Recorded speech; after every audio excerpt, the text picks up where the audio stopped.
안녕하십니까. 행복한 아침 이재용입니다. 안녕하세요. 장예인입니다. 핑계 대지 마라. 핑계로 성공한 건 김건모뿐이다. 그 김건모 장가간답니다. 어제 뉴스 뭘 많이 봤나 이렇게 검색을 해보니까요. 김건모 장가 이게 많더라고요. 국민노총각이 맞긴 맞는 모양이에요. 많은 분들이 관심을 가졌습니다. 내년 1월에 장가 간다고 그랬고 30대 피아니스트라고 그러죠. 네. 그 기사를 많이 보셨더라고요. 오늘 오후에는 또 미세먼지가 나쁨 수준으로 간다고 그러는데 날씨부터 알아보겠습니다. 네, 중국에서 황사가 유입되면서 현재 수도권과 충청권의 미세먼지 농도는 나쁨 수준 보이고 있습니다. 그 밖에 대부분 지역은 보통 수준에 머물고 있지만 오후가 되면서는 전국 대부분 지역의 미세먼지 농도 나쁨 수준 보이겠습니다. 특히 저녁에는 초미세먼지가 유입되면서 중서부 지역에서는 미세먼지 농도, 초미세먼지 농도도 높아질 것으로 보여집니다. 오늘 아침까지 내륙을 중심으로는 안개가 끼는 곳도 있겠습니다. 교통안전에 각별히 유의하셔야겠고요. 또 오늘부터 모레까지 새벽부터 아침 사이에 복사 냉각으로 기온이 떨어지면서 내륙에 서리가 내리거나 일부 중부 내륙에는 얼음이 관측되기도 하겠습니다. 농작물과 시설물 관리에 각별히 유의하셔야겠습니다. 낮 기온 보겠습니다. 오늘 한낮 기온은 19도에서 24도 선으로 어제보다 약간 높겠고요. 역시나 오늘도 내륙 지역을 중심으로 낮과 밤의 온도차가 15도 내외로 크게 벌어지겠습니다. 건강관리에 유의하셔야겠습니다.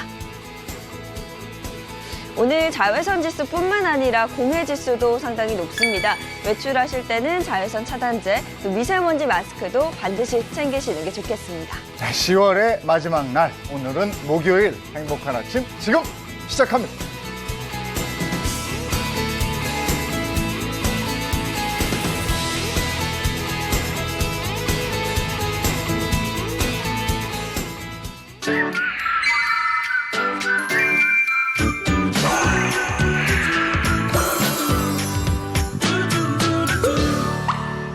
네, 오늘은 최근에 핫한 뉴스에 대해서, 핫한 이슈에 대해서 얘기를 나눠보는 시간 마련했습니다. 채널A의 박수유 기자 나오셨고요. 최영일 시사평론가 함께합니다. 곽지연 살림 전문가 나오셨고요. 살림하는 남자 엄빠 권영찬 씨 어서 오세요. 반갑습니다. 반갑습니다. 안녕하세요. 네, 반갑습니다. 오늘은 한 주간 뜨겁게 달궜던 이슈 체크해보는 시간인데요. 자, 먼저 최근에 굉장히 논란이 일었던 사건이 있었다면서요? 네, 이거 가슴 아픈 사건입니다. 네. 핫한 이슈긴 한데 가슴이 좀 아파집니다. 네. 이게 노인 주간 보호 센터가 있어요. 지금 문제가 된 것은 청주 흥덕구에서였어요. 네. 이 목사 내외가 운영하는 시설이었고요. 네. 그런데 여기에 이제 노인들이 많이 계시지 않겠습니까? 그런데 폭행이 발생한 겁니다. 예, 처음에는 이 목사의 아내가 뭐가 그렇게 화가 났는지 안마봉으로 기사에 보면은 몽둥이로 때렸다 이런 기사가 있어서 참 먹먹해지는데 안마봉으로 10여 차례 이제 구타를 한 겁니다. 처음에는 목사는 말렸다고 해요. 이 말리긴 했는데 묻지마 폭행이 계속되니까 본인은 또 본인의 분을 참지 못하고 이들을 향해서 의자와 집기를 집어 던지는 등 폭행이 오히려 더 거세진 안타까운 사건이 있었습니다. 아니 저는 개인적으로 좀 화가 나는 게요. 제가 오늘처럼 이 아침 방송을 하려면 79세 된 어머님이 아이들을 봐줘야 되는데 보니까 83세 치매 어르신이거든요. 맞아요. 아니 왜 노인보호센터에서 노인을 보호하라고 거기 모셔놨는데 왜 그걸 안마봉으로 하고 의자 집기 때리는지 이게 이해가 안 갑니다. 저는 사실은. 그러니까 이제 뭐 이유는 있겠죠. 이유는 말을 듣지 않아서. 그런데 아까 말씀하셨지만 80대 어르신이고 치매에 걸리셨잖아요. 말을 듣기가 쉽지 않습니다. 우리가 어린아이를 때릴 때도 아동학대가 되거든요. 폭행을 하면. 그런데 아이가 말을 듣지 않아서 훈육한 거예요. 이거 핑계 안 됩니다. 특히 어르신에 대해서 보호시설에서 더더욱 책임이 있는 사람들이 이래서는 안 되는 일인데 어쨌든 이제 치매 걸린 노인을 통제하기 어려웠던 건 사실이었겠으나 그렇다고 해서 폭행으로 이어진 것은 납득할 수 있는 이유는 아니다. 네. 이렇게 볼 수 있겠습니다. 아니 다른 방법들도 사실 많이 있잖아요. 근데 왜 굳이 폭행을 했나 이런 생각이 드는데 어떻게 피해자인 어르신은 괜찮은 상태인지 그것도 온몸에 궁금해요. 이제 피멍이 들었고요. 또 머리가 찢어지는 상태니까 상처를 많이 입으셨고 지금 병원 치료를 받고 계신데 전치 한 2주 정도의 상처를 입었다고 밝혀졌습니다. 저는 좀 걱정스러운 게 조심스러운 얘기인데 사실은 이 목사 부부가 운영했기 때문에 마키 씨인 입장에서는 좀 더 잘해주겠다라는 생각을 해서 가족 입장에서 좀 상처가 더 크지 않을까라는 생각을 합니다. 가족 입장에서 상처가 클 뿐만 아니라 이 정말 믿고 맡긴 우리의 아버지 어머니가 이 경우에는 아버님인데 이제 상처를 입으셨잖아요. 네. 그런데 바로 알려주지도 않았어요. 이 사건은 오전 7시경에 발생한 사건인데 예. 가족이 알게 된 것은 12시간이 지나서야. 저녁 오후 늦게 저녁 네. 7시경에 알게 된 거예요. 네. 그 가족들이 말씀하신 대로 믿고 맡겼고 또 네. 목사 부부가 운영하는 곳이니까 더 잘해주시겠지 네. 이런 마음이 있었고 근데 왜 이렇게 늦게 알려줬는가? 그러면 이제 우리가 뭘 의심하게 되냐면 제가 보니까 혹시 감추려고 했던 거 아니에요? 그거죠. 감추려고 했으니까 12시간 후에 한 거지. 뭔가 수습을 하고 네. 또 치매 어르신이니까 그 가족에게는 안 알리고 싶었던 것 아닐까. 그런데 이제 마지못해 이제 알리게 된 것 아닐까. 근데 가족들이 그러면 요즘에 뭘 먼저 요구하냐면 CCTV 보여주세요. 그렇죠. 어떤 일이 있었던 건지. 혹시 그럼 우리 부모님이 잘못한 건 아닌지 확인해 봅시다. CCTV를 안 주려고 했어요. 처음에는 완강히 거부하다가 마지못해서 이제 수사 대상이 되니 나중에는 보여주게 됐는데 이런 대목들이 가족이 모두 다 오히려 믿었던 마음이 배신감을 느끼게 되는 정황으로 작용을 했습니다. 아마 지금 TV를 같이 하시는 분들도 뉴스를 통해서 그 CCTV 영상을 보신 분들이 많이 계실 거예요.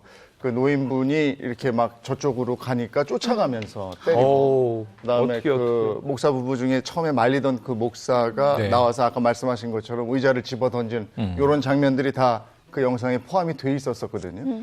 그런데 이 CCTV를 보는 가족들의 마음은 우린 가족이 아님에도 그거 보고 그냥 야 어떻게 저런 일이 있지 했는데 그 가족들의 마음은 어땠겠는가? 가족들의 마음은 가족들이 직접 이야기를 하는데 우리의 심경과 크게 다르지 않습니다. 충격이다.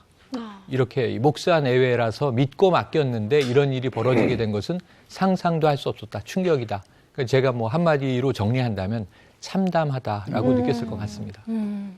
사실 그냥 요양원에 맡긴 것만으로도 충분히 가족들은 죄책감이 들 수 있잖아요. 맞아요. 그런 상황에서 그런 영상을 봤으면 정말 가슴이 무너져 내릴 것 같은 그러니까 기분일 것 같아요. 우리가 돌봐야 하는데 돌보지 못해서 그래도 전문적인 시설이 이 좀 어설픈 가족보다는 낫겠지. 이렇게 가족들은 믿고 싶은 거잖아요. 네. 그래서 그 죄책감이 어떻게 표현되냐면 늘 이 목사님 부부에게 감사하다. 정말 감사합니다. 이런 인사를 가족들은 늘 했다는 거예요. 네. 근데 이런 상황으로 돌아오니까 그 감사함이 더 큰 배신감으로 네. 아까 참담해질 수밖에 없었습니다. 네, 굉장히 충격적일 수밖에 없었을 네. 것 같은데요. 현재 이 목사 부부는 어떻게 됐죠? 그러니까 지금 이게 특수상해 혐의로 구속되진 않았고요. 불구속 입건됐다는 겁니다. 입건은 이제 수사 대상이라는 거고요. 네. 이 경찰의 이제 수사에 이어서 분명히 이제 재판에 들어가게 될 텐데 아마 불구속 기소되면 특수상해 혐의는 지금 전치 2주 입원해 계시고 영상이 너무 명백한 증거잖아요. 아마 처벌을 피하기 어려울 것으로 보여집니다. 근데 더 큰 문제가 요양센터에서 일어나는 이런 노인 학대 문제가 비단 이 사건뿐이 아니라는 거죠. 그동안 심심치 않게 봐왔어요. 네, 빈벌하게 네. 벌어지는데요. 유사 사건을 하나 더 소개해드리겠습니다. 경북 고령에서 있었던 지난해 11월의 사건인데요. 영상으로 한번 확인을 해보시겠습니다. 자, 지금 어머. 뭐예요? 어머. 이불을 펴서 이불을 덮어요. 노인분 이불을 덮고 세상에. 그래서 올라타네요. 네, 지금 보셨지만 이 피해자 역시 80대 노인입니다. 이 남성 환자를 넘어뜨려서 이불로 덮었고요. 네. 올라탄 뒤에 마구 때립니다. 이 폭행이 10여 분간 이어졌고요. 어르신은 당연히 항의했겠죠. 네. 힘들다, 아프다 그랬을 텐데 어르신이 항의를 하니까 그다음에 더 놀라운 일이 벌어지는데 이 실내화를 벗어서 머리를 때립니다. 아이고. 그리고 이제 발로 차는 등 폭행이 계속 이어져요. 저게 또 이불로 가리는 게 나중에 네. 상처를 덜 생기게 하려고 해서 또 저런 의도. 참나 기가 막히네. 아니 아니, 근데 그 저 주변에 계신 어르신은 그냥 태연하게 네. 지켜보시는 게 더 아무렇지도 않게 네. 보시는 것 같고 뒤늦게 또 누가 오시는 것 같아요. 그분도 역시 말리기는커녕 네. 조금 가담을 했다 이런 얘기도 있더라고요. 가담을 한 이 인물을 아마 들으시면 더 깜짝 놀랄 네. 겁니다. 바로 요양원의 원장입니다. 그럼 자신이 관리하는 요양원에서 이런 일이 벌어졌는데 누가 봐도 저 폭행은 감정적인 폭행이에요. 네. 뭔가 지금 상황을 진정시키기 위한 행동이 아니에요. 네. 그런데 요양원 원장이 와서 가담해서 함께 때립니다. 그럼 옆에서 반응하지 않는 분의 모습도 그렇고 네. 우리가 뭘 느끼게 되냐면 일상 다반사로 여기서 그래요. 이런 일이 벌어졌던 것 아닌가? 한두 번이 아닌 것 네, 같아요. 상습적이다. 그러니까 이렇게 저 추정할 옆에 수 있는 계신 대목이죠. 그 어르신 모습을 보면은 별로 놀라지도 않고 처음에 저런 일이 일어나면 황급히 가서 말리거나 하는 거거든요. 네네. 자동적으로 그렇게 되거든요. 근데 그냥 저렇게 있는 거 보면 그냥 저런 일이 지켜보시죠. 계속 일어났을 수 있다 이런 말씀이신 거예요. 실제로 이런 폭행 사건이 한 번 있었던 요양원은 지속적, 상습적으로 일어날 가능성이 높다는 게 네. 전문가들의 진단입니다.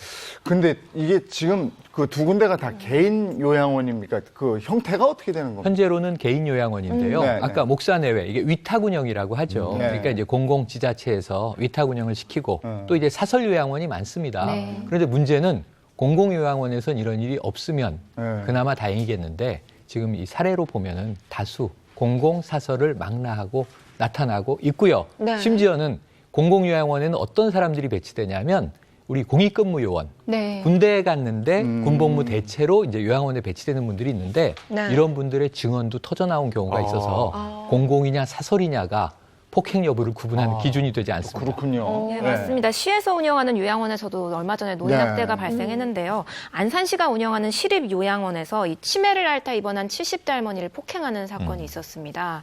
이 79살 이 할머니가 학대당한 흔적인데요. 네. 지금 보시면 가슴 부위가 까맣게 변했고 주변에 지금 멍자국도 굉장히 선명합니다. 그러니까 저거는 보통 가해한 게 아닌 정도인데요. 까만데요. 진짜 까마네. 네, 근데 이분을 이렇게 잔혹하게 학대한 이유가 이전 사건과 마찬가지로 말을 듣지 않는다.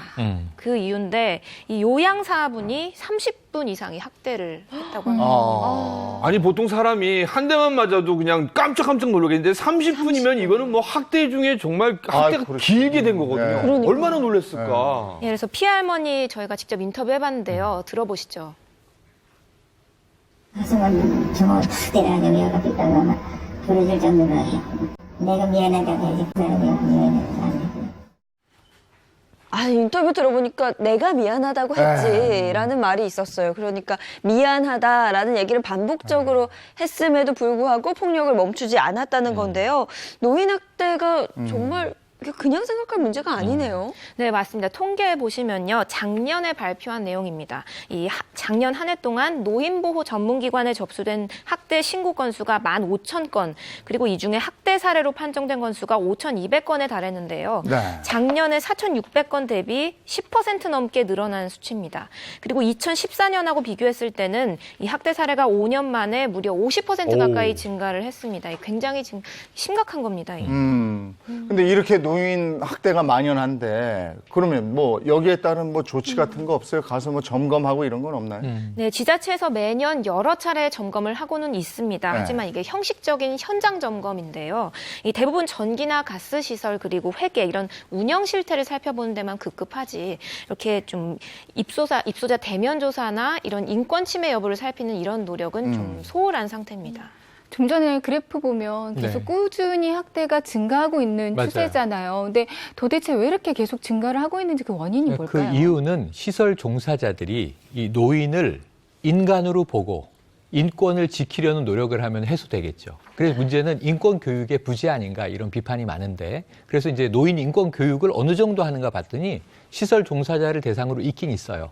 보건복지부가 지정한 기관에서 교육을 받는데 4시간 교육받고 끝입니다. 그래요. 아니 사실은 저도 강연을 가지면서도 이게 모였다 헤어지면 4시간이기 때문에 최소 하루나 1박 2일은 되는데 4시간이면요 모였다 인사하고 끝나버리는 거거든요. 맞아요. 맞습니다. 네. 그리고 4시간 강연하시면 네. 재미있는 에피소드만 기억에 남지 세세하게 기억에 남지 않기 때문에 좋은 교육은 반복하는 거거든요. 계속 사례들도 교육하고 그런데 이 교육이 부족한 게 문제예요. 인권 교육이 부족하니 시설 종사자들의 인권 어떤 의식을 기대하기는 어려운 상황이죠. 네. 그래서 지금 이런 문제, 이 노인 학대 문제를 예방하고 해소하기 위해서는 2가지가 중요한데 하나는 충분히 성실한 자질을 가지고 계신 분을 뽑는 거예요. 그러려면 또 충분한 보상 체계가 따라줘야 돼요. 그렇죠. 박봉에 아무도 안 가려고 하면 좋은 인재를 뽑기가 어렵고 그 다음에는 노인 인권 교육을 분명히 강화할 필요가 있겠습니다. 네. 근데 지금 인력이 부족한 건 또 굉장히 문제입니다. 이 지난주에 발표한 이 장기 요양기관 종사자 실태조사에 따르면 요양보호사 한 분이 7명 이상을 지금 돌보고 있는데요. 이게 노인복지법 시행 규칙상으로는 이 요양보호사 한 명이 맞는 입소자의 수가 2-3명이 넘어서는 안 되거든요. 지금 너무 많은 분들을 한꺼번에 돌보고 있다 보니까 지금 소홀할 수밖에 없는 상황입니다. 네. 그런데 이뿐만이 아닙니다. 학대를 당한 노인들을 위한 보호기관도 굉장히 부족한 실상이라고 하죠. 그러니까 이 노인 전문 보호기관이 이 수많은 요양소에서 벌어지고 있는 일들을 모니터링을 해서 개선점들을 내고 정책에 반영해야 되거든요. 근데 이제 전문 보호기관이 몇 개가 있는가를 보면 중앙에 하나 있습니다. 그러니까 전국 중앙정부 차원에서 하나, 지자체 차원에서 32개가 있습니다. 우리가 이제 이 17개 광역지자체 아니겠습니까? 그럼 평균 이 한 광역지자체에 2개가 있기 힘든 거예요. 약 2개 정도 있고. 그러니까 전국에 33개가 있어요. 근데 이 시설 요양소가 몇 개이며 종사자가 몇 분이며 여기에 또 수용되어 있는 어르신들은 몇 분인가 생각해 보면 이 33개 기관이 늘 돌면서 사례도 조사해야 되고 이런 경우에는 철저하게 이 어떤 그 학대가 벌어졌는지 원인은 뭔지 분석해야 되고 유사 사례가 없는지 이럴 때 나오는 게 전수조사 아닙니까? 지금 뭐 기관 자체가 부족하고 인력이 없는데 어떻게 이런 걸 다 전수조사를 하겠어요. 그래서 전문 보호 기관을 좀 늘려야 한다는 목소리가 꾸준히 나옵니다. 예, 그 전문 보호기관뿐만 아니라 이 노인학대 피해자들이 좀 심리적인 안정을 취할 수 있는 쉼터 공간이 있는데요. 이게 전국에 18곳밖에 안 된다고 하고요. 입소 기간도 4개월. 그러니까 이게 좀 치유를 하기에는 턱없이 부족한 시간입니다. 그리고 근무하는 직원도 사회복지사 1명에 이 요양보호사 3명 이렇게 거의 4명으로 운영이 되고 있는데 이 사회복지사는 뭐 주간 근무를 하지만 이 24시간 돌아가야 되는 특성상 이 3분 요양보호사는 계속 교대 근무를 합니다. 그러니까 이게 쉼터 노인을 좀 제대로 돌보기에는 좀 힘든 상황이고요. 이렇다 보니까 식사 제공 외에 뭐 법률 서비스라던가 심리치료라던가 이러한 다양한 서비스들을 제공하기에는 좀 힘든 상황이라고 합니다. 아니 지금 얘기를 들어보니까 지난 10월 2일이 23회 노인의 날이었는데 이 노인의 날이 정말 무색하다 이런 생각을 하게 되고요. 이제는 개인의 문제가 아니구나. 개인한테 맡겨놔서는 안 되겠구나. 이런 생각이 또 지금 드는군요. 네, 맞습니다. 이 노인학대가 개인사나 가정사가 아니라 정말 사회적으로 심각한 범죄임을 깨닫고 좀 적극적으로 나설 필요성이 있어 보입니다. 맞습니다. 생각해 보시면 노인학대라는 범죄죠. 이 범죄는 특성이 있어요.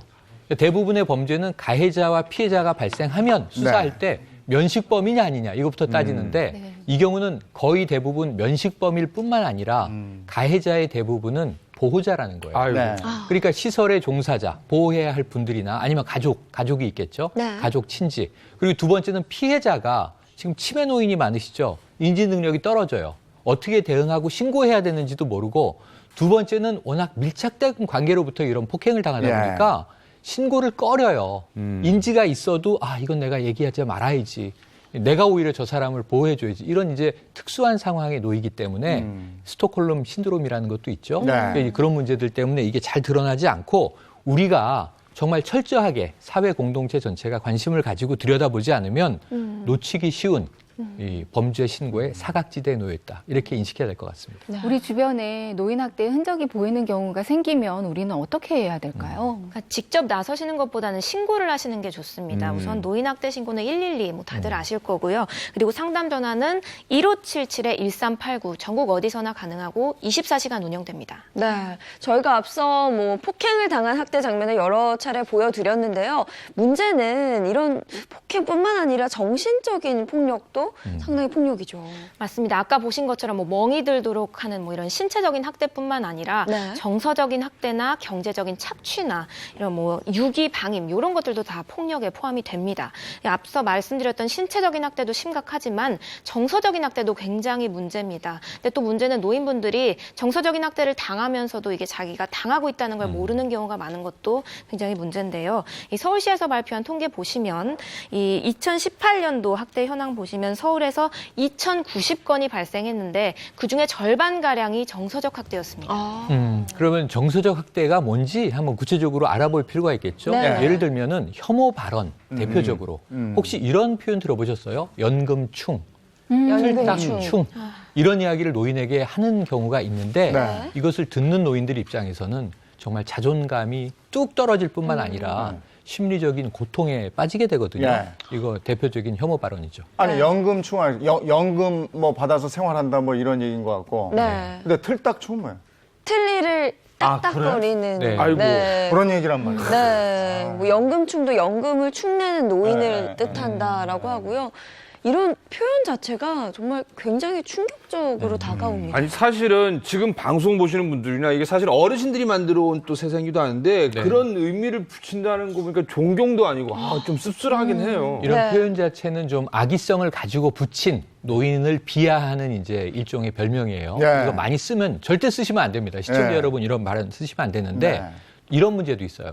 의도하지 않게 노인들을 정서적으로 학대하게 되는 경우가 있어요. 여기서 제가 한번 퀴즈를 드려보겠습니다. 네. 아니 제가 사실은 9살, 10살 키우다 보니까 아이들이랑 이렇게 소통하는데 퀴즈가 네. 좋거든요. 네. 이거 자신 있게 한번 제가 맞춰볼게요. 아, 네. 기대해 보겠습니다. 네. 자, 다음 중에 노인 학대에 해당하지 않는 것을 고르시오. 네. 앉는 것. 해당하지 않는 거. 앉는 것. 네. 네. 객관식 사지선답니다. 네. 1. 자, 시설로 보낸다. 네. 시설로 보낼 거예요. 이렇게 수시로 얘기한다. 야, 이거 좀 협박성에 가까워. 그건 맞아요. 그렇죠. 네, 두 번째, 노인 부양을 전제로 어머님, 아버님 제가 모실게요. 네. 재산 저에게 다 증여하시죠. 하고 재산을 날름 받았는데 네, 네. 제대로 부양 의무를 이행하지 않는다. 그것도 문제인데. 네네. 자, 세 그건 번째, 안 되죠. 노인의 병간호를 소홀히 한다. 노인은 매일 어딘가 아프시거든요. 네네. 병간호를 소홀히 하는 거예요. 자, 마지막 네 번째, 쳐다보지 않는다. 아닌 것. 4번 아닐까요? 제가 보니까 네. 사실은 1, 2, 3, 4가 다 문제인 것 같은데 네. 그중에 정답을 고르려면 그래도 좀 덜한 게 쳐다보지 않는다. 이거는 조금 뭔가 관심에서 멀어졌으니까 거기 네. 범죄까지는 아닌 것 같다. 방임 아니야, 방임? 네. 저는 그 일단 저 증여만 받고 네. 증여 받고 그 부양 부양을 의무를 하지 이행하지 하지 않는다. 않는다. 이건 뭐 이거 재산 문제이지. 네, 재산 문제. 예, 2번, 4번 다 고르셨는데 정답은요. 네. 정답은 이런 문제가 가끔 시험에 나오면 짜증 나시는데 네. 답 없음이에요. 네? 아.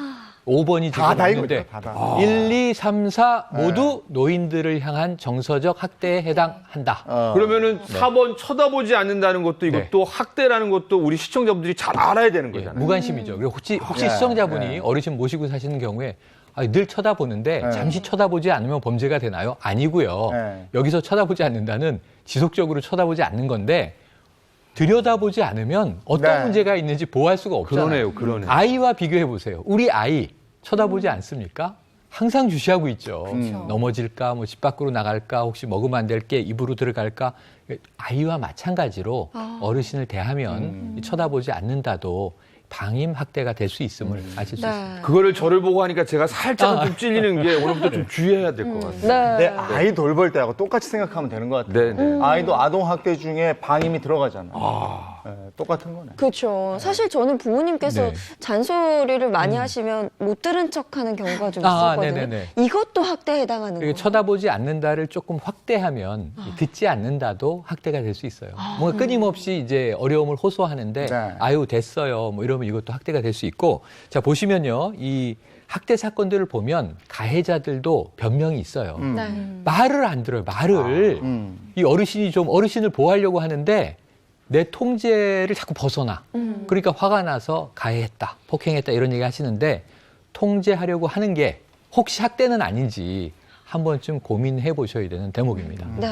그러니까 나이 드신 부모님한테 예전엔 안 그러셨는데 요즘에 왜 그러세요? 네. 제가 몇 번을 말씀드려야 알겠어요. 뭐 이렇게 얘기하는 네. 것도 어떻게 보면 다 정서적인 학대에 해당한다고 볼 수 있는 그렇네요. 거잖아요. 그러니까 어르신 되시면요. 한 80대가 넘어가면 좀 둔감해지고 무심해져서 멍하게 계신다라고 느낄 때가 있고 또 내 의도와 다르게 행동한다라고 느낄 때가 있는데 이거는 노화의 자연스러운 현상이기 때문에 이제 어르신과 더불어 사는 우리가 이런 특성에 좀 관심을 가져야 될 것 같습니다. 예. 네, 그러니까 우리가 모르고 한 말들이 학대가 되는 경우가 굉장히 많은 것 같아요. 지금. 네, 지금 이 퀴즈도 드리고 이제 말씀 사례들을 구체적으로 짚어드린 게 정서적 학대가 악의성이 있어서 나온 거는 본인도 알아요. 네. 신고 들어와서 조사 들어오면 아니에요 이렇게 면피할 뿐이지 않은데 문제는 우리가 모르게 정서적 학대를 가하는 경우가 왕왕 많기 때문에 우리가 조금 더 세심한 주의를 기울여야 할 때가 아닌가 싶습니다. 시설에서 일어난 폭행 사건 때문에 저희가 이렇게 노인 문제에 대해서 얘기를 나눠봤는데요. 지금 말씀처럼 한 바퀴 도는 것 같아요. 그러니까 아이에서 그 어른기를 지나서 노인이 되면 다시 아이로 가잖아요. 그러니까 아이 돌볼 때 내가 어떻게 했지 생각을 하면 그 잣대로 어른을 좀 대해 주시면 괜찮을 것 같고 또 하나 시설에 마음 아프게 부모님을 보내게 돼요. 요즘에 우리가 직접 케어를 못하니까 맞아. 시설에 보내게 되는데 초반에만 신경 쓰고요. 어느 정도 시간이 지나면 부모님 전화도 일주일에 한 번 하다가 한 달에 한 번, 뭐 분기 막 이렇게 되는 경우도 있어요. 그러면 시설에 있는 사람들도 그걸 알아요. 아, 관심이 없구나. 그러면 함부로 대하게 됩니다. 그렇죠.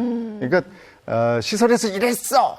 뭐 이것도 뭐 필요도 해요. 네. 시설에서 경각심을 갖기 위해서. 근데 사전에 내 부모님에 대한 내가 계속 관심이 있다는 걸 보여줘야 맞아요. 저쪽에서 함부로 하지 못한다는 거. 네. 이런 말씀도 좀 드리고 싶습니다. 네.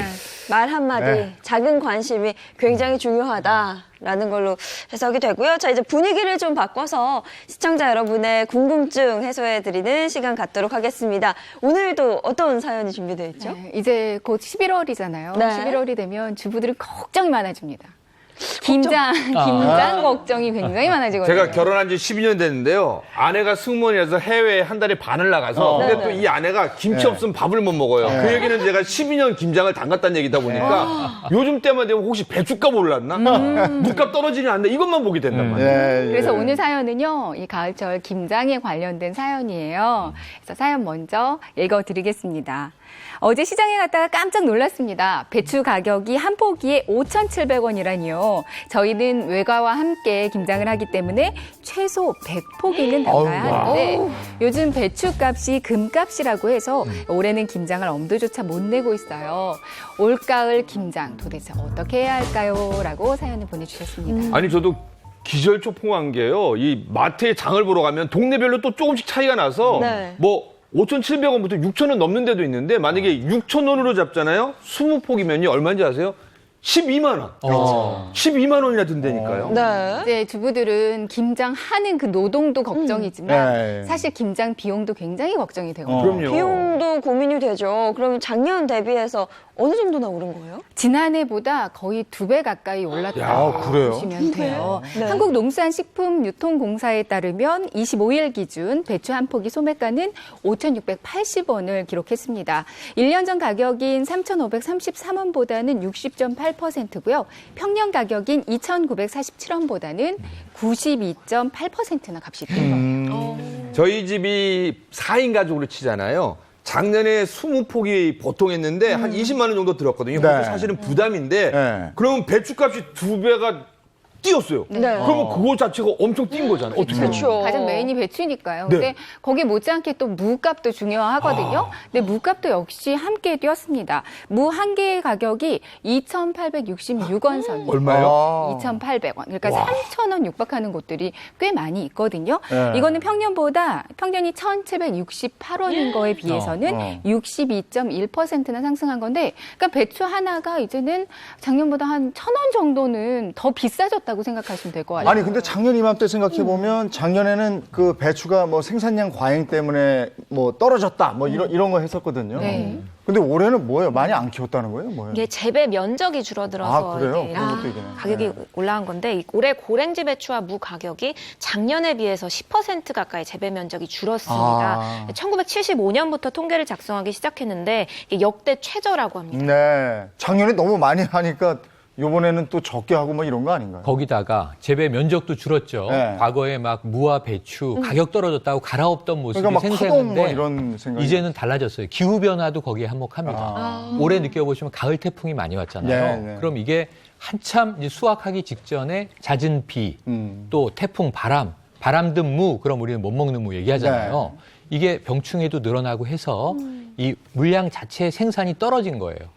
지금 배추 같은 경우에는 9%가 줄어들었어요. 127만 톤이 생산됐지만 거의 10% 가까이 줄어든 거고 무는 18%가 줄어들었어요. 출하량이. 그러니까 이 문제는 38만 톤 정도 되는데 이 공급 물량 자체가 태부족이 되었다. 이렇게 이해하시면 좋습니다. 저는 살짝 걱정되는 게 왜 김장할 때 배추랑 무만 들어가는 게 아니잖아요. 네. 뭐 어디 고추 써야 된다 하면은 이 양념 만드는데도 대부분 다 들어가면 이것도 올랐나요? 내렸나요? 어때요? 엄청나죠. 양념들이 많이 들어가는데 그래도 다행인 건 그 양념에 들어가는 채소의 가격은 조금은 낮아질 전망이라고 그래요? 합니다. 이제 고추 같은 경우 건고추 기준으로요. 600g당 8,600원이에요. 이거는 지난해보다 30% 정도가 하락됐고요. 그리고 마늘은 깐마늘 기준으로 이제 1kg당 4,000원이에요. 작년보다 35% 정도 이제 내릴 것으로 예상이 되고 있습니다. 근데 김장에 사용되는 새우젓, 굴 이런 거는 근래 2, 3년간 어획량이 지속적으로 줄어들고 있다고 하거든요. 네. 그래서 재고 물량이 부족한 실정이기 때문에 이거는 가격이 상승할 거로 내다보고 있습니다. 네, 사실 뭐 11월 중순 곧 김장철이거든요. 네, 네. 정부에서 뭐 대책을 발표한 게 있나요? 대책을 냅니다. 네. 김장 대책 정부가 해마다 내는데요. 이번에는 배추와 무의 공급이 부족할 것 같다. 가격이 급등할 것 같다. 그래서 이제 김장철이 아직 안 왔잖아요. 11월 초까지 정부가 계속 사들입니다. 배추와 네. 무를. 그래서 비축량을 지금 한 4,500톤, 그리고 출하 조절 시설이 또 따로 있어요. 여기서 한 2,500톤, 7,000톤 정도를 이제 비축해 두는 거고요. 네. 11월 말부터 12월 초까지 김장철이 되면 이때 부족분들을 정부가 평년보다 20% 정도 더 많게 이 공급을 풉니다.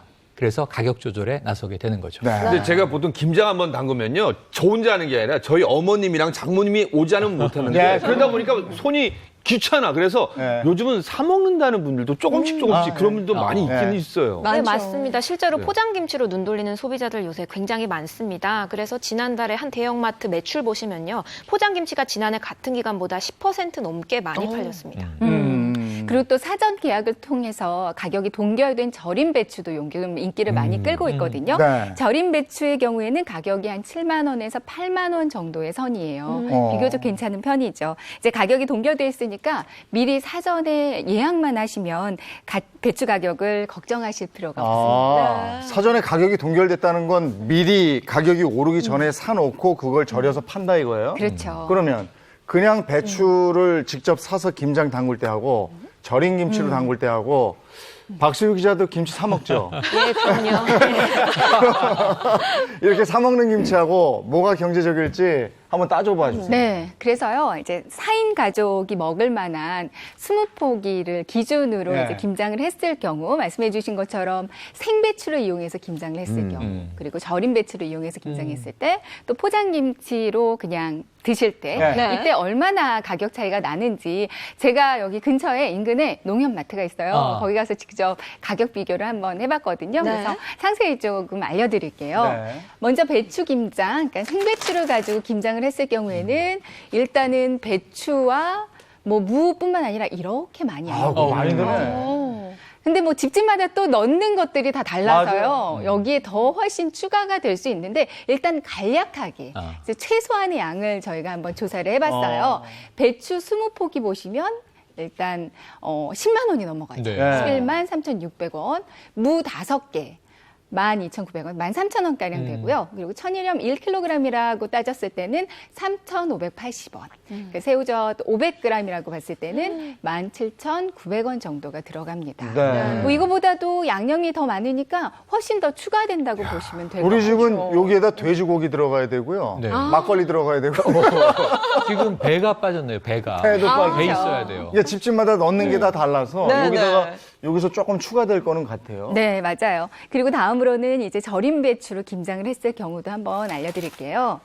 절임 배추는 일단 들어가는 양념은 거의 다 비슷하긴 한데요. 이제 소금의 양이 조금 줄어들 수 아하. 있고요. 절임 배추 40kg이 한 20포기 정도가 되거든요. 배추값은 확 싸졌네. 훨씬 더 경제적이에요. 비교해 보시면 4만 원가량. 네, 네. 한 8만 원 정도면 그러네. 20포기를 사실 수 있다고 보시면 되니까 김장 생배추로 했을 때보다는 훨씬 경제적이라고 할 수 예. 있겠죠. 네. 또 그리고 이런 이유는 절임 배추의 경우 앞서도 말씀드렸었잖아요. 미리 확보해놨어요. 네, 가격을 동결시켜 놓았기 때문에 사전 예약을 하면 네. 이렇게 저렴한 가격으로 사실 수가 있습니다. 네. 그리고 이제 포장김치 포장김치. 있을 경우 이것도 한 20포기 정도의 양을 50kg이라고 봤을 때는 사실 주부라면 좀 눈이 가요. 네. 그죠? 편해. 아니 요거는 가격만 알면 되는 거네. 네. 그렇죠. 네. 이거 하나만 있으면 되니까. 그죠? 네, 이제 총 비용을 한번 비교해 드릴게요. 네. 이제 생배추로 김장을 했을 때 저 얼마 총 들까요? 비용입니다. 생배추로 김장. 네, 24만 4,070원 정도가 나왔는데 이거는 정말 양념을 최소화했을 네. 때의 얘기고요. 네. 정부에서 발표했는데 20포기 기준으로 이번에는 한 30만 원 정도가 될 거다. 예, 맞아요. 그러니까 확실히 예. 플러스 알파가 그 정도. 네, 네. 확실히 작년보다는 많이 추가가 네. 된다고 보시는 게 좋을 것 같아요. 그리고 그 다음으로 절임 배추로 김장을 했을 때도 오, 알려드릴게요. 그래도 저렴해지네요, 확실히. 네. 그러네. 많이 한 저렴해졌죠? 4만 원 정도 차이가 나네요. 네, 그리고 30만 원, 정부 발표 30만 원을 네. 비교했을 때는 거의 10만 원 가까이가 싸지는 거기 때문에 상당히 차이가 있고요. 포장김치 궁금하시죠? 네. 네. 박수희 기자님이 지금 굉장히 아니, 사실 저도 눈이 가요. 관심 있게 보고 계신데요. 네, 포장김치의 경우에는 보시면 25만 6천 원 정도. 의외로 얼마 차이가 안 나네요. 그러네. 많이 차이가 나지 않죠? 네. 요즘 김치를 구입하시는 분들이 많이 늘었어요. 그래서 네. 김치 회사들이 좀 대량으로 생산하는 네. 경우가 많이 있고요. 또 김치사들끼리는 경쟁을 하기 때문에 네. 좀 경쟁하면서 가격이 내려가거나 할인하는 경우도 많아서 이렇게 조금 비교적 저렴한 가격으로 근데 구입하실 이게 수가 빠진 있습니다. 게 하나 있는 것이 네. 집에서 하는 뭐 배추건 절임 배추건 이건 이제 인건비를 그렇네. 안 치잖아요, 우리가. 근데 포장김치는 공장에서 만들어 오니까 네. 인건비가 포함된 네. 가격이라고 본다면 네. 가격 차이가 더 있을 것 같네요. 게다가 이 김장 한번 하면 부부싸움도 많이 해서.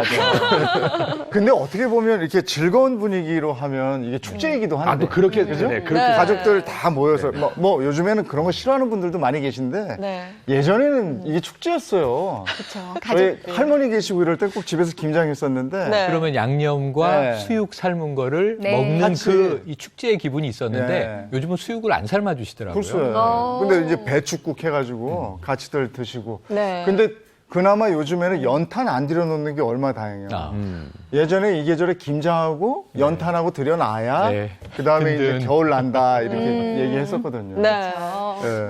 쭉 이렇게 가격 비교를 해봤는데 좀 김장에 직접 담그신다 하시는 분들은 혹시 무나 배추 좀 저렴하게 구입할 수 있는 팁 같은 거 있을까요? 네, 있어요. 전국 농협 판매장 2,200여 개소에서는 이제 다음 달 14일부터 12월 11일까지 김장용 채소류를 패키지 형태로 시중가보다 훨씬 저렴하게 한 20-30% 정도 저렴하게 판매한다고 하니까요. 이 기회를 놓치지 않고 이용해 보시는 것도 좋을 것 같습니다. 제가 거기다 좀 팁을 드리면요. 왜 배추와 무 그리고 고춧가루, 멸치액젓은 대형 유통업체에서 대량으로 구매하거든요. 네. 조금 더 저렴하대요. 그리고 나머지들은 전통시장에서 사면은 알뜰하게 할 수 있다니까 또 전통시장의 느낌을 느끼고 싶은 분은요. 또 거길 또 도와주는 것도 괜찮다는 생각이 들어요. 그러네요. 네. 그럼요. 그리고 또 실속 있게 하시려면요. 김장을 많이 담그는 친구를 사귀면요.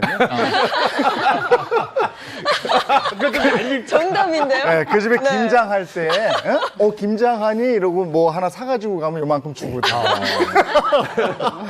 아주 좋은 방법일걸요. 네, 이렇게 오늘 김장하는 거에 대해서 좀 배추값과 또 채소값까지 알아봤습니다. 저희 채널의 행복한 아침은요, 시청자 여러분의 궁금증 올려주시면 이렇게 하나하나 풀어드리니까요, 홈페이지 게시판에 남겨주시길 부탁을 드리겠습니다. 네, 이번에는 장바구니 경제를 좀 알아볼까요? 박수희 기자가 준비했습니다. 네, 여러분 에너지 효율 등급이 뭔지 다들 아실 겁니다. 그럼요. 가전제품 구입할 때 왜 1, 2, 3, 4, 5인데 낮으면 낮을수록 좋은 거 아니에요? 그렇죠. 네, 맞습니다. 네. 1등급 제품이 5등급에 비해서 무려 30에서 40%나 에너지가 절약이 되는데요. 네. 이게 에너지 효율 등급을 잘 살펴보면 가전제품을 10%나 저렴하게 이 가격도 좀 이득을 보실 수 있습니다. 네. 에너지 효율 등급을 보면 저렴한 가격에 10% 할인 챙길 수 있다. 뭐 이런 말씀이세요? 예, 맞습니다. 내년부터 정부에서 지원을 해주기 때문인데요. 네. 고효율 가전제품을 구입하는 소비자에게 정부에서 20만 원 한도 내에서 10%까지 환급을 해줍니다. 냉장고 이런 거 비싼데 10%뭐 어디입니까 이게? 그죠, 네. 10%가 굉장히 큰데 이런 정책은 왜 나오게 된 겁니까? 정부에서 네. 시책을 냈는데 네. 이런 거예요. 에너지 효율을 고도화해야 되는데 강제로 과거처럼 통제할 수가 없잖아요. 시민 참여를 유도하기 위해서 규제할 것은 규제하고 또 잘하는 것은 인센티브를 줘야 되니까 고효율의 가전제품으로 이제 교체를 하게 되면 네. 여기에 대해서 이제 인센티브를 주겠다라고 하는 것이 이 할인의 방침인데 네. 뭐하고 똑같다고 생각하시면 되냐면 노후화된 경유차가 그러네. 미세먼지의 원인이다. 예. 네네. 노후화된 경유차 교체하실 때는 차량을 사시면 보조금을 드리는데 친환경차를 사시면 더 드립니다. 네. 이 맥락과 똑같은 정책으로 이해하실 수 있습니다. 근데 이제 저도 바꿔야 될 게 몇 개가 있는데 왜냐면은 저는 제가 이런 걸 다 구입하거든요. 네. 그럼 요걸 산 다음에 환급을 받으면 아내 몰래 제가 그걸 또 쓸 수 있고 환급 대상이 뭔지가 이게 제일 중요한 거거든요. 그러네요. 맞아요. 네, 그 효율 등급 제도에서 관리하는 품목이 10개가 있는데 네. 이 중에 최상위 등급 제품들입니다. 근데 이 10개 품목이 거의 뭐 우리가 사용하는 것들 모두 포함을 하고 있는데요. 네. TV, 냉장고, 김치 냉장고 포함이고요. 세탁기, 그리고 가을 겨울에 많이 다 구입하시는 들어가 공기청정기, 있네. 그리고 여름철 필수 가전인 에어컨 제습기, 그리고 냉온수기, 전기밥솥, 진공청소기 이거 다 포함이 됩니다. 그리고 구입하실 때 가장 유의하셔야 될 것이 에너지 효율 등급인데 이게 제품에 따라 다르지만 최소한 1등급이나 2등급인 게 좋습니다. 저는 지금 이 중에서 공기청정기도 사야 되고요. 냉장고, 김치냉장고에 전기밥솥도 사야 되고 지금 사기 아예 다 사시려고. 이번 기회에 싹 바꿔야 되나 이런 생각도 좀 들기는 환급 해요. 제법 받겠는데. 네, 그렇죠. 근데 대상 품목은 앞으로도 계속 리뉴얼될 예정이라고 합니다. 그러니까 정부는 한두 달 이내에 제조사, 판매자 그리고 소비자가 함께 참여하는 사회적 협약을 체결하고요. 향후 3년치 으뜸 효율 가전 품목을 미리 선정한다고 하거든요. 그러니까 매년 2개에서 5개 정도의 으뜸 효율 가전 품목을 결정하고요. 구매 수요가 증가하는 시기를 감안해서 제품을 고른다는 그런 방침이에요. 네. 그러니까 봄철에 미세먼지 많잖아요. 그러니까 봄철 같은 경우는 공기청정기, 그리고 초여름 같은 경우는 뭐 에어컨을 좀 그 품목으로 해당되게끔 해주고요. 그리고 겨울철에는 습도가 많이 낮아지잖아요. 그래서 가습기 뭐 이런 식으로 품목을 결정할 거로 예상하고 있습니다. 네, 그러면 내년에 구입하기만 한다면 어디서 구입하는지는 중요하지는 않은 거예요? 네, 온라인과 오프라인 매장 다 가능합니다. 근데 제가 만약에 좀 왜냐면 또 방송을 보시는 분들 중에 에이 그거 뭐 얼마나 해주겠어? 뭐 아이, 귀찮아 이런 분이 있어서 만약에 1등급 공기청정기를 구입했다면 환급을 어느 정도나 해주는 겁니까? 네, 근데 이게 좀 준비물들이 많습니다. 네. 그래서 거래 내역서, 제품 등급 라벨, 그리고 제조번호, 명판, 영수증 이런 것들 다 챙기셔야 하고요. 네. 그리고 으뜸 효율 홈페이지가 있습니다. rebate.energy.or.kr 그러니까 리베이트를 해주는 거잖아요. 네. 이 사이트로 들어가서 신청을 하시면 됩니다. 근데 이게 간단하게 이 사이트로 들어가서 신청하세요 하는데 그걸 못하는 분들도 많이 계시단 그렇죠. 말이에요. 어르신들도 예, 계시고. 어디로 들어가란 얘기야 이런다고. 예, 시스템 활용 어려운 구매자분들 많으실 겁니다. 당장 저희 부모님도 좀 네. 어려워하실 것 같은데 이게 사회복지사, 친척, 지인 뭐 이런 분들 다 대리 신청해드릴 수 있고요. 네. 신청 사이트에 접속하시면 저렇게 본인 신청하고 대리 신청으로 나눠져 있거든요. 그래서 신청인의 미임장만 있으면 이 대리 신청하실 수 있고요. 자세한 사항은 아까 알려드렸던 으뜸 효율 홈페이지나 고객센터 전화하시면 알 수 있습니다. 그러면 이 고효율 가전제품 10% 환급 제도를 조금 더 알뜰하게 하려면 어떻게 하면 좋을까요?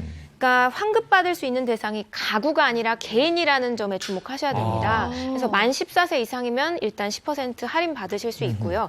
그리고 4인 가구라고 가정했을 때 최고 효율 등급 가전 4개 구입하시면 최대 80만 원까지 할인을 받을 수 있는 겁니다. 왜냐하면 아까 1인이 20만 원이라고 말씀드렸는데 그래서 80만 원까지 환급을 받으실 수 있습니다. 그리고 더 좋은 게요. 카드 마일리지 할인 받잖아요. 네. 중복이 안 되는 거 아니야 싶지만 일단 할인 받을 거 다 받으시고 총 금액에서 10%를 받을 수 있다고 하니까 훨씬 더 좋죠. 그러니까 정말 좋네요. 사실 앞서도 계속 말씀을 드렸지만 대부분은 내년부터 환급이 가능하다라고 말씀드렸는데 올해 환급 가능하신 분들이 계시다고요? 네, 올해는 기초수급자, 장애인, 그리고 출산가구 이런 한전 복지 할인 대상자에 한해서만 이 시범적으로 적용이 됩니다.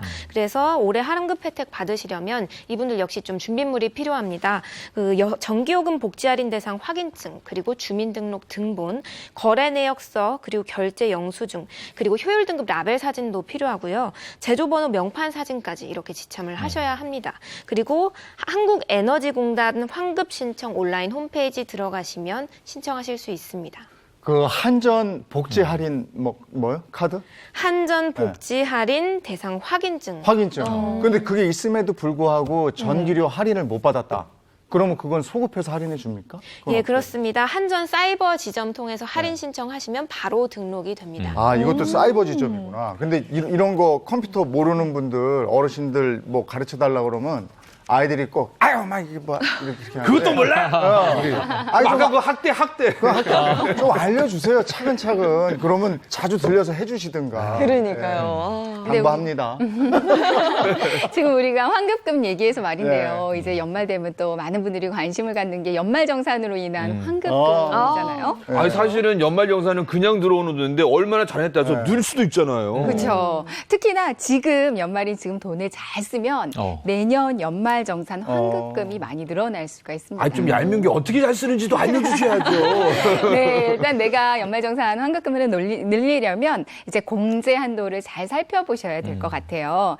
가령 직불카드 공제 한도가 남아있다면 연말에는 신용카드 대신에 직불카드를 계속 사용하는 거죠. 네. 그렇게 하면은 13월에 월급이라고 불리는 연말정산의 환급 금액을 많이 높일 수가 있습니다. 그런데 말씀하신 공제 한도 그거 알아보기가 굉장히 어려운 걸로 알고 있거든요. 그렇죠. 근데 어제 그 30일부터요. 내년에 연말정산을 내가 얼마나 받을 수 있는지 알려주는 연말정산 미리 보기 서비스가 제공되거든요. 이게 연말정산 미리 보기 서비스 지금 나오고 있는데요. 여기에 들어가시면 1월부터 9월까지 신용카드 사용액 등이 자동적으로 계산이 되고요. 향후에 내가 얼마나 쓸지만 입력을 하면 이제 추정이 가능한 거죠. 절세를 위한 팁도 함께 제시를 해주기 때문에 연말 씀씀이를 계획하는 데 도움이 많이 되실 거예요. 예. 이 연말정산 미리 보기 서비스. 네.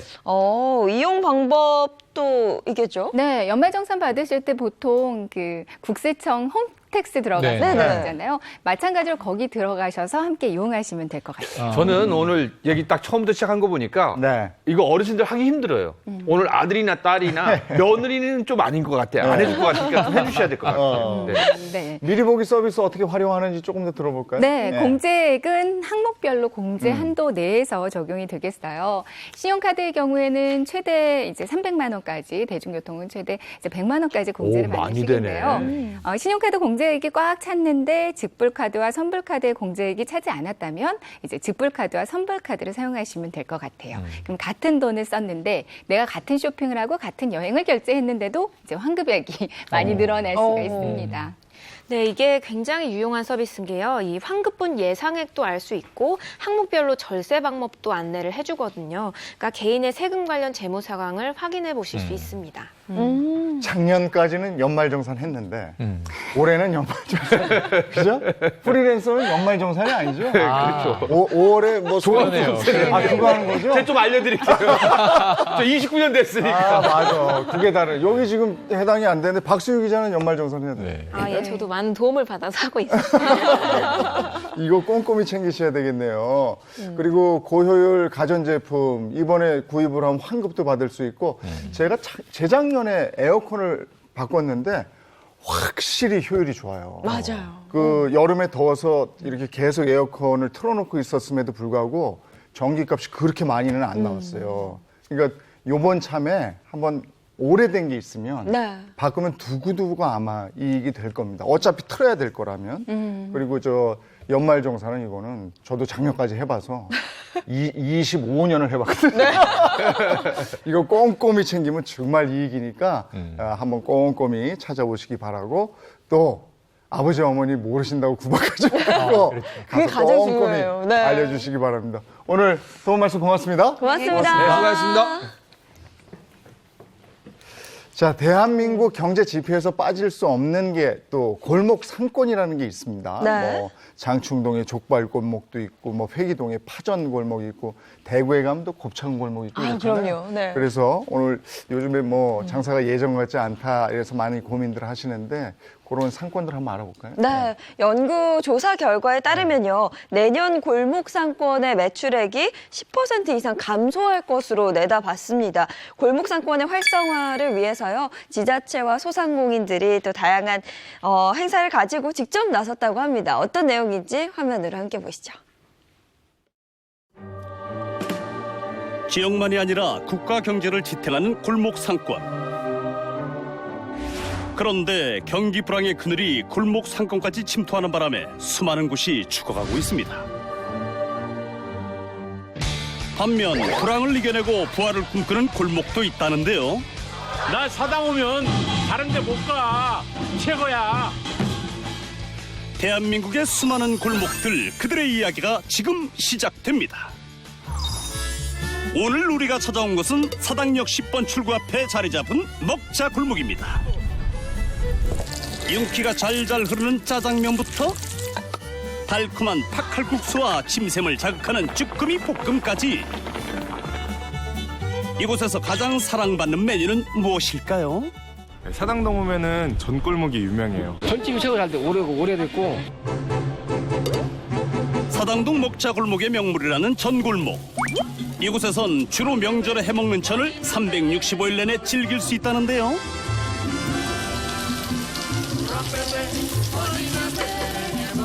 은은한 향을 품은 깻잎전은 물론이고요, 토실토실한 동태전, 그리고 육즙을 가득 머금은 다양한 전들도 있는데요.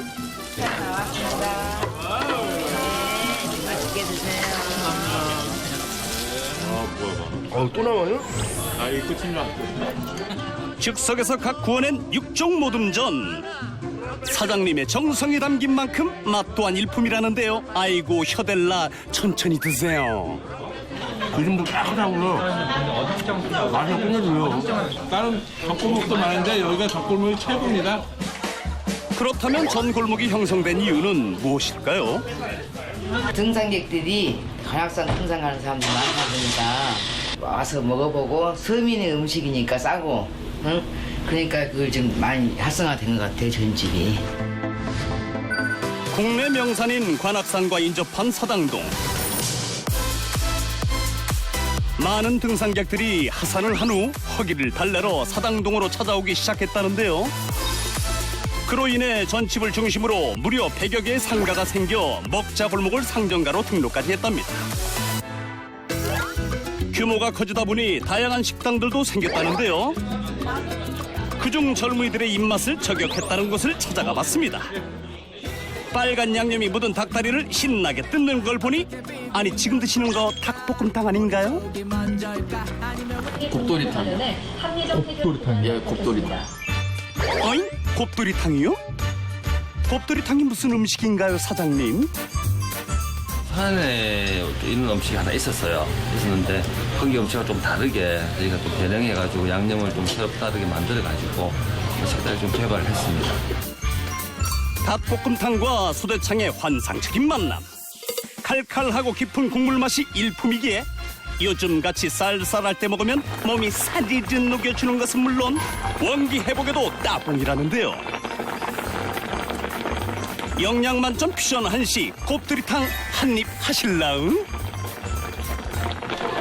맛있겠다. 우와, 맛있겠다. 한 입만 먹어도 눈이 번쩍 트이는 곱돌이탕. 그 맛에 감동해 다들 한마디의 말도 없이 먹는 데만 집중하는데요. 맛이 어때요? 맛있습니다. 부산에서만 먹을 수 있는 건데 여기 사당에서 먹을 수 있으니까 좋은 것 같아요. 만족스러운 식사 후 계산을 하는데요. 이거 상품권인데 예. 사당동 상품권 5,000원 하고요. 전체 28,000원 나는데 이걸 5,000원 하고 카드로 23,000원 결제하겠습니다. 먹자골목 상품권 덕에 손님은 할인받아 좋고 상인은 손님이 늘어 일석이조라네요. 상가 안에 돌고 돌면서 다른 가게들 이용해서 해서 좀 상가나 상가 전체를 활성화시키기 위해서 사용하기 위해서 만든 쿠폰입니다. 사당동 먹자골목에는 특별한 점이 또 있다는데요. 바로 젊은 예술가들이 모여들고 있다는 겁니다. 가죽부터 도자기 등 다양한 공방들이 우후죽순 생기고 있다는데요. 그중 한 곳을 들어가 보니 아이스크림과 타르트가 있는 이곳, 여기 디저트 카페인가요? 아니요. 전부 다 몸에 사용하는 비누입니다. 이거는 아이스크림 스푼 모양으로 만든 입욕제 버블바고요. 아이스크림처럼 만든 비누와 아기자기한 캐릭터 비누까지. 공방이 많이 생기고 있고 또 그분들과의 커뮤니티가 형성이 되면서 같이 일할 수 있는 기회나 또 이 거리 자체가 조금 활성화될 수 있는 기회가 많아질 것 같아서 이쪽으로 선택하는데 크게 주저가 없었던 것 같아요. 그들의 노력으로 먹자 골목에 예술까지 꼽히기 시작했답니다. 골목 한편에서 사당동의 저녁을 깨우는 풍물놀이 한 판이 벌어졌습니다. 여기 오는 사람들이 돈 많이 벌고 또 맛있는 거 많이 먹고 좋은 마음으로 이 동네에 많이 찾아주라는 마음으로 그런 바람을 갖고 왔습니다. 골목을 찾아오는 사람들의 행복, 그리고 상인들의 번창을 위해 신명나게 놀아주는데요. 요즘 경기가 안 좋아서 걱정을 많이 했는데 이런 행사를 자주 함으로써 손님들한테 이목을 끌어서 참 보기 좋고 앞으로 기대가 많이 됩니다. 사당동을 찾아준 사람들을 위해 입만이 아니라 눈과 귀도 즐거울 수 있도록 다양한 무대들도 준비하고 있답니다. 골목의 활성화를 위해 노력하는 이들의 마음이 통했는지 사당동을 찾는 이들이 점점 늘어나고 있다는데요. 사당동 먹자골목 속 수많은 소상공인들, 그들은 어떤 미래를 꿈꾸고 있을까요? 상인들이 다 잘 살 수 있는 그런 상인들의 그 골목. 골목 자체가 다 같이 상생할 수 있고 화합해서 다 같이 잘 살 수 있는 부자 되는 동네가 되었으면 좋겠습니다. 화이팅! 골목 상권의 활성화를 위해 노력하는 사람들. 그들이 있기에 대한민국의 골목은 여전히 살아 숨쉬고 있습니다. 네, 골목 상권을 살리기 위해서 많은 노력들을 하고 계시죠. 저런 것도 필요한데 무엇보다도 입소문이 제일 빠르더라고요. 그러니까 가가지고 뭘 해보고 이분들이 직접 소문을 내는 거, 이게 진짜거든요. 네. 예. 요즘에는 또 이제 그 게임들 좋아하는 청소년들도 많고 이래서 게임 산업이 각광받으면서 게임 제작 관련한 그런 산업들이 뜨고 있어요. 네, 맞습니다. 그래서 게임문화재단에서는요, 게임 직종에 관심이 있는 학부모들을 대상으로 리터러시라는 교육을 진행하고 있다고 합니다. 자세한 내용 화면으로 함께 보시죠. 심각해져만 가는 컴퓨터 게임 중독을 질병으로 분류해서 대처하자는 주장이 많습니다. TV, 인터넷, 모바일, 다양한 매체를 통해 손쉽게 게임을 접할 수 있는 요즘. 우리 아이들 이대로 괜찮은 걸까요? 성남시 분당구에 위치한 한국자벌드. 게임문화재단에서 주최한 게임 리터러시 교육이 열리는 현장인데요. 이렇게 오시게 됐습니다. 개인적으로 이제 교수님 페이북을 보다가 너무 듣고 싶어서 제 집 지역이 좀 먼데 아침부터 일찍 왔습니다. 크게 듣겠습니다. 박수 부탁드릴게요. 오늘 강연에서는 게임 문화에 대한 이해, 게임 관련 다양한 직업군에 대한 내용이 다뤄질 예정입니다. 자녀들의 관심사를 이해하고 그것을 함께 발전시켜 나가기 위한 학부모들의 노력이 돋보이는 자리이기도 하죠. 그렇게 뜨거운 호응 속에 강연은 마무리가 되었는데요. 강연이 끝난 뒤에도 학부모들의 열띤 관심으로 질문이 이어집니다. 말씀하실 때 이제 참여해야 된다고 껴서 같이 해야 된다는 얘기에 굉장히 공감을 많이 했고요. 저는 일단 그렇게 하고 있는 엄마 입장에서는 되게 좋은 강의였다고 생각합니다. 들이나 이제 부모님들은 게임을 안 좋은 뭔가 놀이 그렇게 보시는데 그게 아니라 게임을 잘 활용하면 아이들의 학습, 성장, 진로에 도움이 될 수 있는 굉장히 좋은 새로운 매체다. 이게 제 핵심 메시지였습니다. 게임 산업에는 게임 기획자, 시나리오 작가, 프로그래머, 3D 애니메이션 등 각 분야마다 다양한 직업군들이 존재합니다. 이번엔 실제 게임을 만드는 사람들을 만나기 위해 게임을 제작하는 회사를 찾았는데요.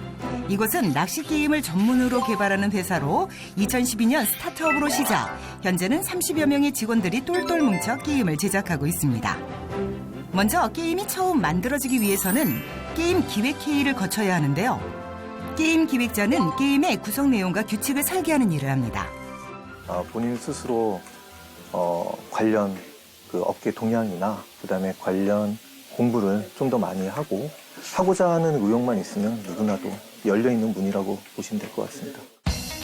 이곳은 게임의 시각적 요소를 담당하는 UI 그래픽 디자인이 만들어지는 곳인데요.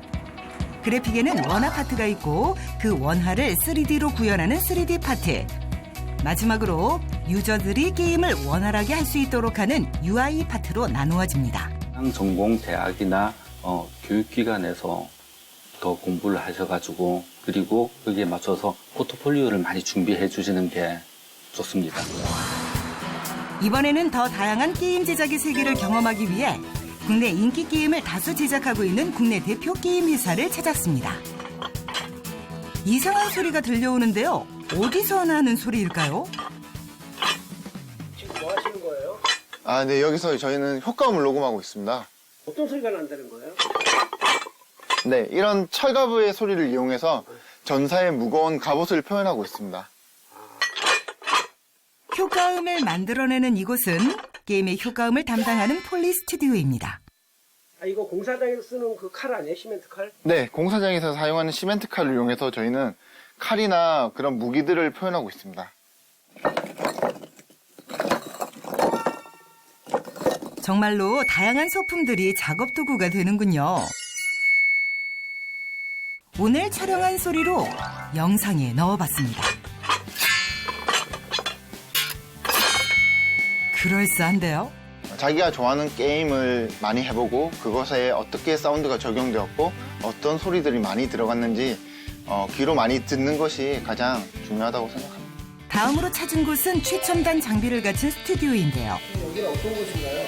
네, 여기는 실제 하는 대상을 카메라를 이용하여 촬영해서 3D 스캔 데이터를 만드는 곳이고 일단 스테이지 안으로 들어가시면 되거든요. 정면 카메라를 보시면 360도 모션 카메라로 촬영이 시작됐습니다. 이제 촬영부터 스캔까지의 작업은 끝났고 이제 지금 보시듯이 결과물이 나온 상태입니다. 좀 전에 카메라로 찍은 대상이 캐릭터로 완성되었는데요. 게임 속 캐릭터가 이렇게 완성되는 거군요.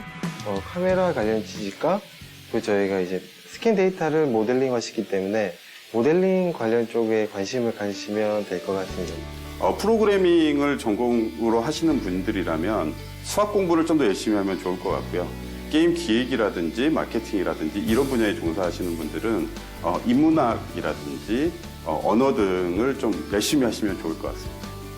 하고자 한다면 부모님들이 얼마든지 교육시켜 나가면서 하고자 하는 바를 갖다 좀 키워준다면 아이들의 꿈도 막히지 않고 커갈 수 있을 거라고 생각이 듭니다. 무궁무진한 직업이 존재하는 게임 산업의 세계.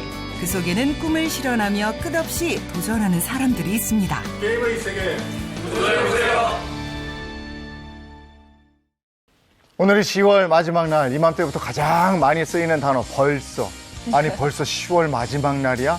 이제 11, 12 두 달밖에 안 남아서 아니 벌써 이렇게 되죠? 네, 걱정이 많습니다. 마무리 잘 하셔야죠. 네, 오늘 미세먼지도 심하다고 하니까 외출하실 때 마스크 꼭 챙기시고요. 저희는 내일 아침 8시 더욱 신선하고 재밌는 내용으로 돌아오겠습니다. 오늘도 행복한 아침, 행복한 하루 되십시오. 고맙습니다. 고맙습니다.